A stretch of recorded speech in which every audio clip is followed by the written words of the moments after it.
एकनाथ शिंदेंकडून धक्कातंत्राचा वापर, दिग्गज नेत्याला दिली आमदारकीची ऑफर, विधान परिषद निवडणुकीत ट्विस्ट. चला बघूया सविस्तर बातमी. महाराष्ट्रात सध्या विधान परिषदेच्या निवडणुकांचे वारे वाहत असून प्रत्येक पक्ष उमेदवारांची चाचपणी करत आहे.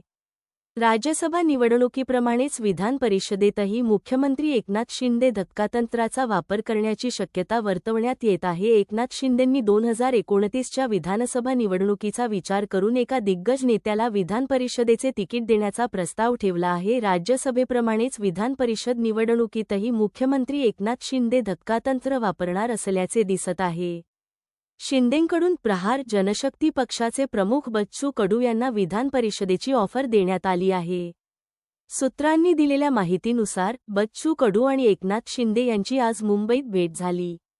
या भेटीत शिंदेंनी बच्चू कडूंना विधान परिषदेची उमेदवारी देण्याचा प्रस्ताव मांडला. यावर बच्चू कडू पुढील काही दिवसांत निर्णय घेणार आहेत.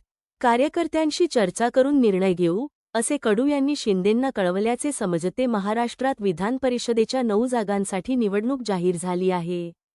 मे 12 रोजी या जागांसाठी मतदान पार पडणार आहे. या 9 जागांपैकी 2 जागा एकनाथ शिंदेंच्या शिवसेनेला मिळण्याची शक्यता आहे. त्यापैकी एका जागेवर शिंदेंनी आपले जुने सहकारी बच्चू कडू यांना संधी देण्याचा विचार केला आहे. बच्चू कडू यांनी शिंदेंची ही ऑफर स्वीकारली तर त्यांना मंत्रिमंडळात स्थान मिळणार का? याकडे प्रहारच्या कार्यकर्त्यांचे लक्ष लागले आहे. एकनाथ शिंदे यांनी जेव्हा उद्धव ठाकरेंच्या नेतृत्वाखालील सरकारमधून बाहेर पडण्याचा निर्णय घेतला होता, तेव्हा बच्चू कडू यांनी त्यांना भक्कम साथ दिली होती.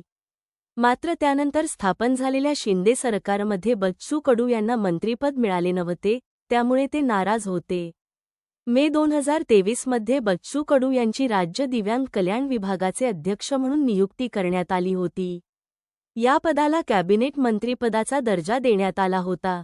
मात्र त्यानंतर झालेल्या निवडणुकीत बच्चू कडू यांनी स्वतंत्र लढण्याचा निर्णय घेतला, पण त्यांना पराभवाचा सामना करावा लागला. आता शिंदेंनी 2029ची रणनीती आखत बच्चू कडू यांना उमेदवारी देऊन मोठी खेळी खेळल्याची चर्चा राजकीय वर्तुळात रंगली आहे.